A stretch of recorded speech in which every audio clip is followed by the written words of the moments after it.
What's going on, guys? Welcome back to another flight tying tutorial. Today I'm going to be tying a quill body dry fly. This can represent a bunch of different aquatic insects. This is one of my go-to dry flies when I am fishing dry flies, which is about 1% of the time I'm actually out fishing, so I don't fish dry flies that often, but a lot of my friends do, so I like to obviously tie them and just give them to them. So yeah, I usually fish this or some sort of caddis pattern. This is a nice little pattern, super easy to tie, and yeah, let's get going with the tutorial. So the hook we have in the vise right now is a hen's fly hook. This is their dry fly. It's a barbless. This is in a size 12. The thread we're going to be using, UTC 70 denier in black. And all I'm going to do is start my thread about a hook's length behind the hook eye there. Then I'm going to come in with my scissors and just cut out this little tag end. I'm just going to make some wraps down to about the hook point itself. The first material we're going to be tying in is the tailing section, and for that we're going to be using some coque de lion. Nice stiff fibers with some nice markings on them. Definitely a good dry fly tailing material. So I'm going to grab about 6 to 7 fibers here, if I can get them down the stem a bit.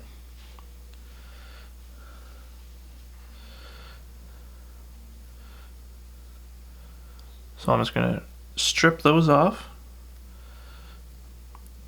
while keeping them as straight as possible. Now I'm going to measure out a tail, a hook gap in length. Just going to tie those in. And if you pull a little bit up on the tail while you're doing this, just like so, it'll actually keep the tail on top, and that's what you want. You want to try to keep this as centered on the hook shank as possible, just like so. Now we're just going to bring our thread back up to our original tie-in point. And the reason why I do that is just to keep the whole body kind of smooth. So I can just lift that up and cut out these butts here. Just like so. Now the next material we're going to be tying in is our body part. And that's just going to be a stripped peacock quill. And I just stripped these myself. So I'm just going to tie this in on the hook, or on the side of the hook facing towards me here.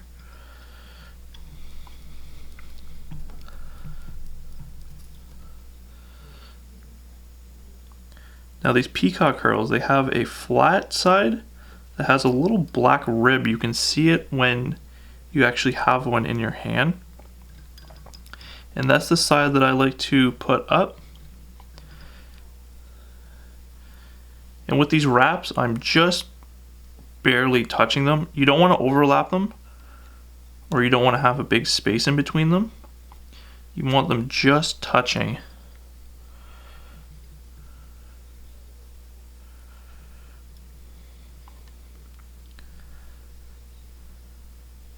So I'm just going to bring this quill up the body. Take your time with it because they are delicate. Now I'm just going to tie that off, just like so. Now you can cut that quill out. And here I like to do a quick little whip finish, because I like to put some UV clear fly finish on this body. What that's going to do is it's going to make it a lot more durable. So I have a little bit of Loon Outdoors UV clear fly finish, and this is in a thin. And I'm just going to put a little dab right on top there. I'm making a bodkin here, just kind of try to cover up this whole quill. And if you need to, you can put a little bit more on the bottom.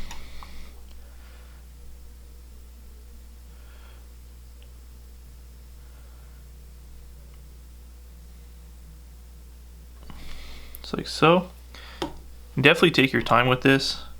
I think when you take your time, you get a nicer fly in the end, and it'll be more protected. So I'm just gonna grab my UV light here. Just hit that for about 15 seconds or so to make sure that body's nice and hard and cured. And also too, this UV resin, it magnifies the quill a little bit, so it actually looks a lot better. As you can see there, kind of magnifies it.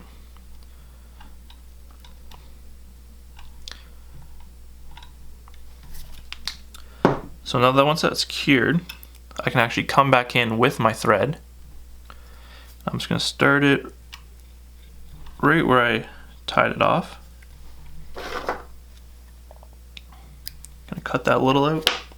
Now for the wing section, we're going to be using some elk hair. This is bleached. So I'm just going to grab a little, about a pencil diameter of bleached elk hair. I'm just going to cut it right off the hide, and you can see that I have there's a bunch of fluffies and stuff in the hair. You can actually get a hair comb if you desire, but I like to just kind of pull them out. And now what I like to do is kind of pull them about midway or so. Now I'm just going to pull out all the little ones. So where my finger is, that's pretty much the longest part where I want them to be. So I'm just going to pull out all the little ones. Now I'm just going to grab my hair stacker here. Put that clump in the hair stacker. Just give it a nice little stacking. Then when you pull it out, they should be all lined right there. I'm just going to grab that with my left thumb.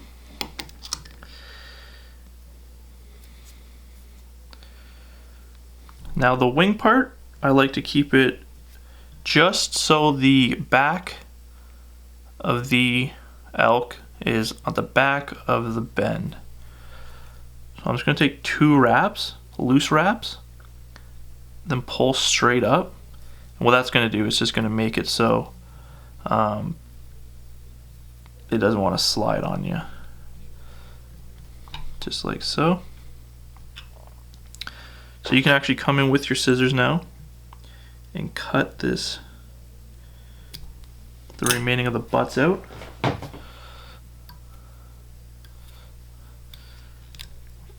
Now I just want to take some wraps in front of that, just to make sure that's not going to go anywhere on me.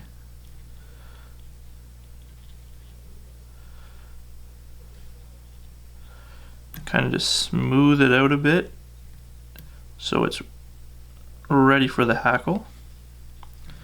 Just like so. If you have any stragglies, you can just come in with your scissors and just cut those out just like so. And for the hackle part, I'm going to tie in some grizzly hackle here.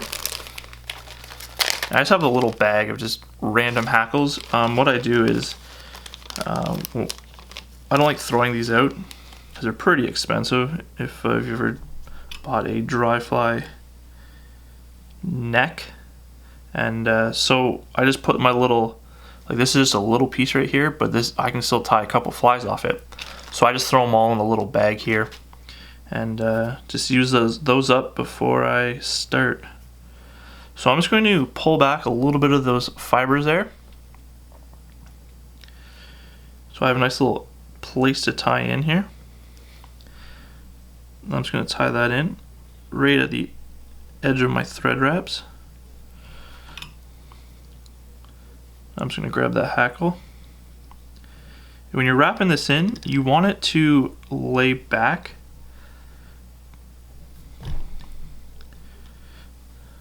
Just like so. And I'm going to take probably about 4 to 5 wraps here.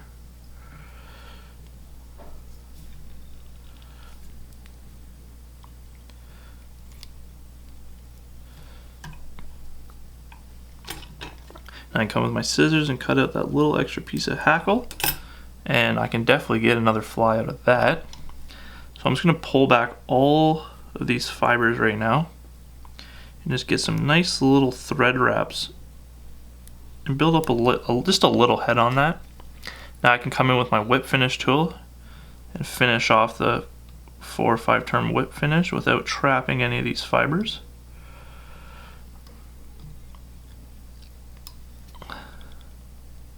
Make sure that's nice and tight in there.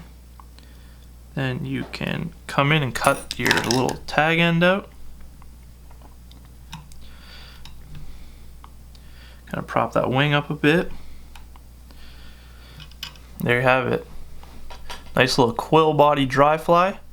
Me and my buddies fish these a lot. Personally, I don't fish them a lot, but my buddies love them. You can change out the hackle and the tails if you want. If there's a hatch going on to kind of match it a little bit easier.